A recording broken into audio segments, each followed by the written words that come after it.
LGBTQ atau kepanjangan dari lesbian, gay, bisexual, transgender, dan queer sering jadi topik yang kontroversial buat diomongin.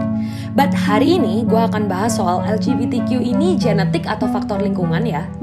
Semoga yang gue omongin di video ini gak menyinggung pihak manapun karena semua sumbernya murni dari riset para ilmuwan yang gue ringkas jadi sebuah video. Kita mungkin sering dengar orang di sekitar atau teman kita bahkan yang gay bilang, I was born this way. Wait, ternyata menurut penelitian terakhir sekaligus yang terbesar, gak ada gen penyebab gay.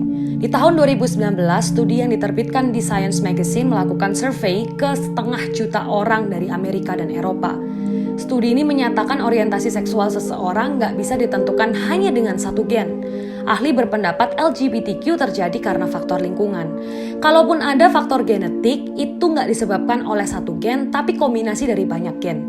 Itu pun cuma berperan maksimal 25% aja dalam menentukan orientasi seksual seseorang. Sisanya lingkungan. Selain itu ada riset juga yang membuktikan kalau anak kembar identik nggak tentu memiliki orientasi seksual yang sama. Penelitian sebelumnya mulai dari tahun 1899 sampai tahun 90-an emang sempat menyimpulkan kalau LGBTQ terjadi karena faktor genetik. Alasannya karena kromosom XQ28 ditemukan pada orang yang punya kecenderungan homoseks. Cuma pada tahun 98 penelitian ini akhirnya dibantah karena sebuah studi baru yang dilakukan pada kakak beradik di mana salah satunya gay membuktikan kalau meskipun si kakak beradik ini punya kromosom XQ28, gak semua mereka punya orientasi seksual yang sama. Selain itu, riset ini gagal jawab tentang beberapa orang yang mengalami perubahan orientasi seksual pada umur tertentu. Misalnya dari homoseksual jadi heteroseksual dan sebaliknya. Pas gue baca soal gay bukan genetik, ada satu pertanyaan yang menggelitik benak.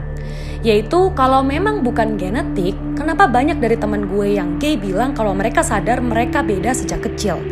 Akhirnya setelah baca banyak artikel, gue nemuin satu jawaban yang paling masuk akal. Menurut penelitian, dasar orientasi seksual terbentuk sejak umur 5-6 tahun.